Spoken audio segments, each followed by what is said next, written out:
All right, first and foremost, I want to give all praise, honor, and glory to the Most High, Yahweh Ba'Shem, Yahweh Shai, right?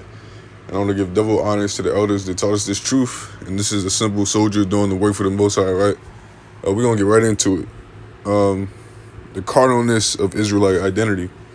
This is dealing with like a lot of Akim that are just being carnal as hell based off of the physical, right? They're not being spiritual, which could be very bad, but we're going to get into this. So first, I'm going to start off on Numbers 1:18, right? It says, "For they assembled all the congregation together on the first day of the second month, and they declared their pedigrees," right? Pay attention to that word pedigrees, right? "After their families by the house of their fathers according to the numbers of their names," right? And if you read some other verses, interesting, because I just want you to keep that word pedigree on mind. Write it down if you can. But when we read other translations, let me see. The Byron Study Bible says, "On the first day of the second month, they assembled the whole congregation, recorded their ancestry by clans and families," right? Other ones say same thing. It's ancestors if you look at the various translations. But mostly I want you to pay attention to that word pedigree. What is a pedigree, you may ask, right? When you get into the English definition of a pedigree, it's the record of descent of an animal showing it to be, pre-bred. Or the definition 2, it says recorded ancestry, right? Especially upper class ancestry of a person or family. And then when you get into the Hebrew, if I can pronounce this right, is Ya'ash, or Yakash. If I pronounce that correctly, it means genealogy. A pedigree, right? As I was telling you to pay attention, you see pedigree in there as a genealogy. And we know what a genealogy is, basically a family tree. So this is what determines what an Israelite is. Because you have Israelites, you have people that are possibly Israelites that, look like whole heathens, right? Like, let me find the image, right? I mean, ultimately, it's not up for me to judge somebody and say if they're Israelite or not, because I don't know. All I could do is go off the spirit, and at the end, ultimately, it's up to the Most High with the separating the tares and the wheat. But let me just go off something as a visual imitation, like to show you.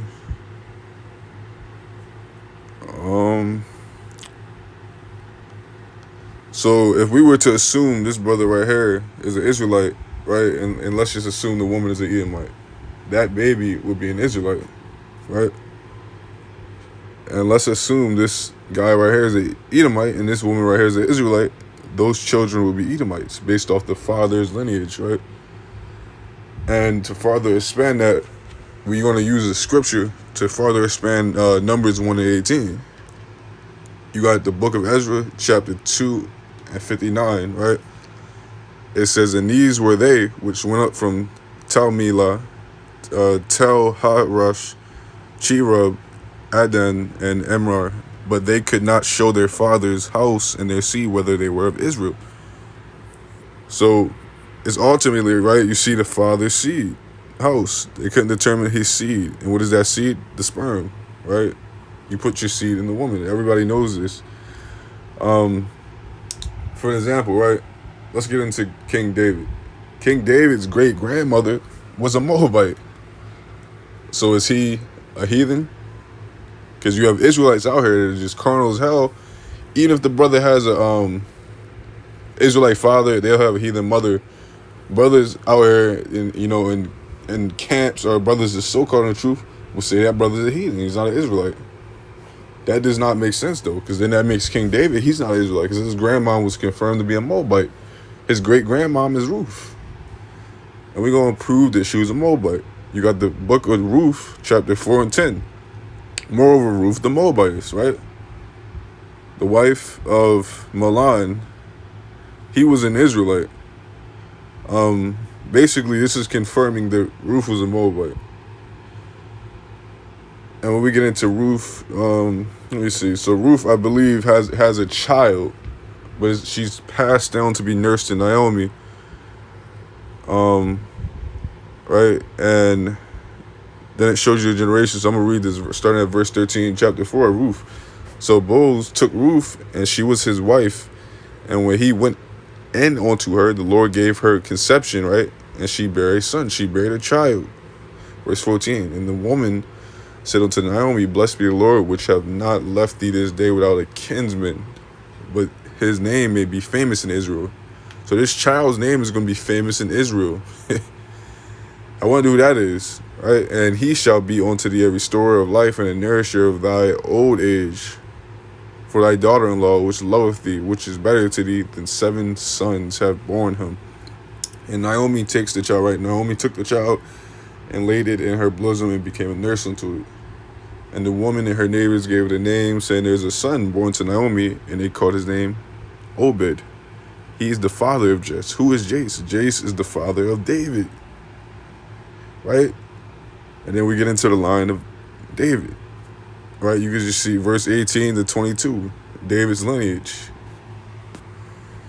right? So now the question is David a Moabite? Is he a heathen? This is a renowned man of Israel, one of the greatest men in Israel. Even in like brothers from Torah only, Negro only, etc., all these different doctrines, they all have somewhat of a respect for David, even though a lot of them would, excuse my language, damn bug-outs, basically. And a lot of them believe David's going to come back for the second coming and all that stuff. So, this great king, is he a heathen? Now that's a logical question you have to ask yourself. Now that we get into that, I mean, ultimately, I don't advise like mixing of the nations. It's not really recommended because we can pick up their customs and be led astray, which is shown in Nehemiah 13, right? Let me find the verse. Establish. All right, so the sellers. All right, intermarriage forbidden. So ultimately, it's not really a law. The only nation we cannot marry, which is in Deuteronomy chapter 7, I believe, is the Canaanites, which is a sin. All the other nations, there's no law on it, but it's not recommended. For the fact that even the men themselves can go off because of the heathen woman, and the children most definitely. They'll take after the customs. Let me get straight into it. Verse 33. Verse 23 of chapter 13, Nehemiah. In those days also saw thy Jews that had married wives of Ashdod, right? And of Ammon, and of Moab. Ammon and Moab, if you don't know, Ammon are the so-called Japanese saying, Moab is the so-called Chinese today. And their children spake half in the speech of Ashdod, right? They spoke half the language. Just like you'll have somebody in Africa, right? That, let's say they have a parent from America and they have a parent from Ghana. They may speak the local language in Ghana, then they may speak English from over here, right? And could not speak in the Jews' language. So the children could speak the parent of Ashdod, right? The wife, the mom of Ashdod, but they couldn't speak the father's language, which was the Hebrew, which we can't do today. But according to the language of each people, and I contended with them, verse 25, I contended with them and cursed them and smote them, certain of them, and plucked off their hair and made them swear by God, saying, Ye shall not give your daughters unto their sons, nor take their daughters unto your sons, or for yourselves. So basically the prophet is basically like, he basically beating them. Like he plucking the hair off. He like making them say like you will not marry them and give their daughters up to them unto God and such on, because they were losing their customs, right? Language was one of them.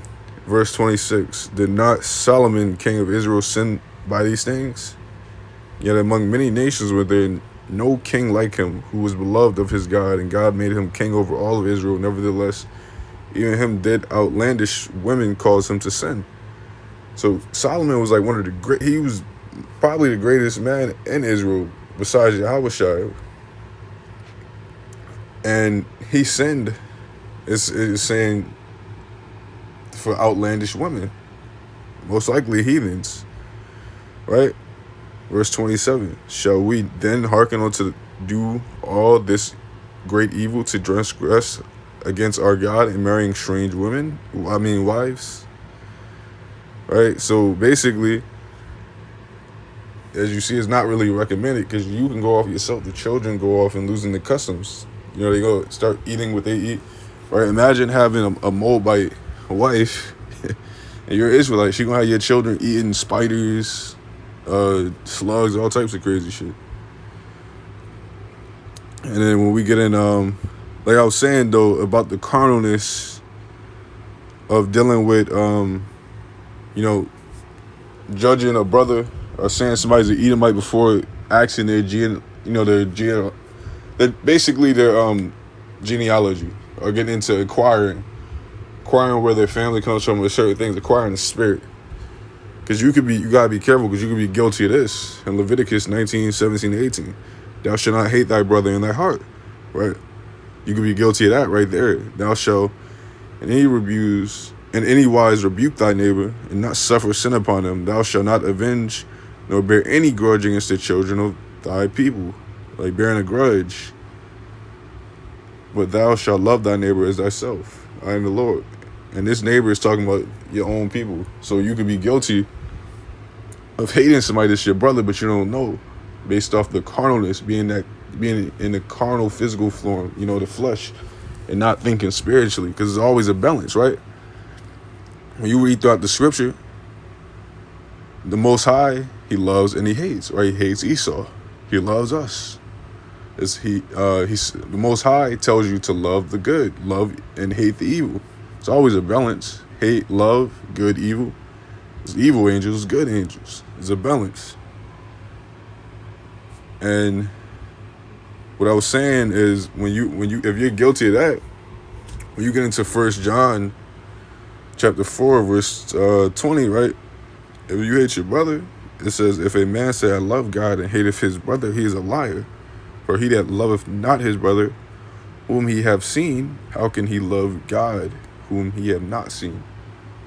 So ultimately, it's basically like you're not loving your brother off that carnal mistake you're making, and you basically not loving God. You hating God because you hating your brother.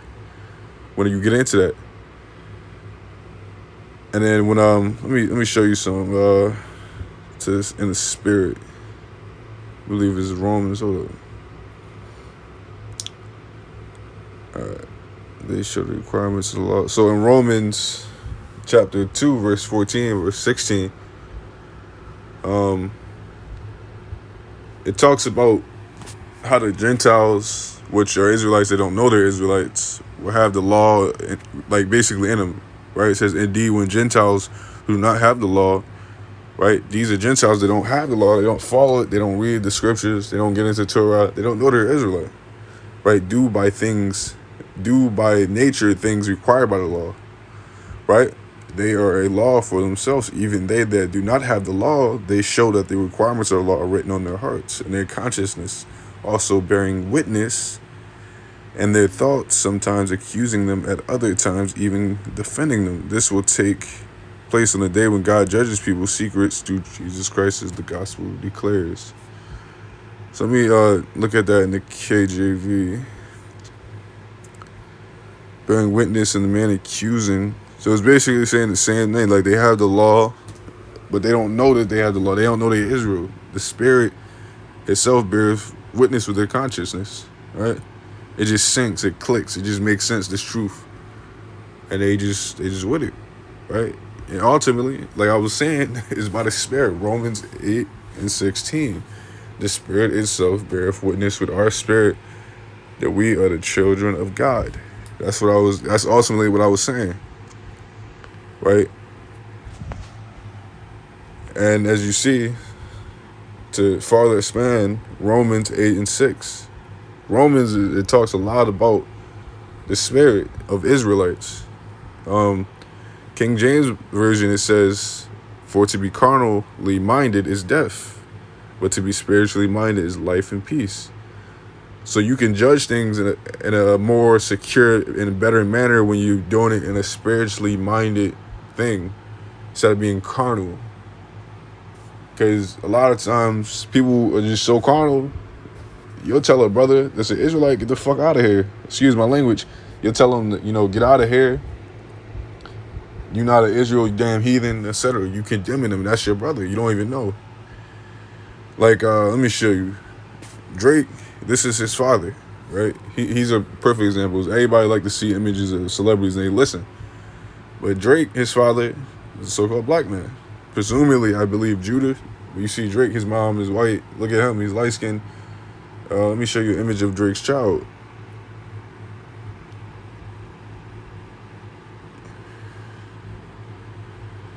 So this is Drake's child right here. He look almost like a white boy. Imagine if he has a child with a white woman.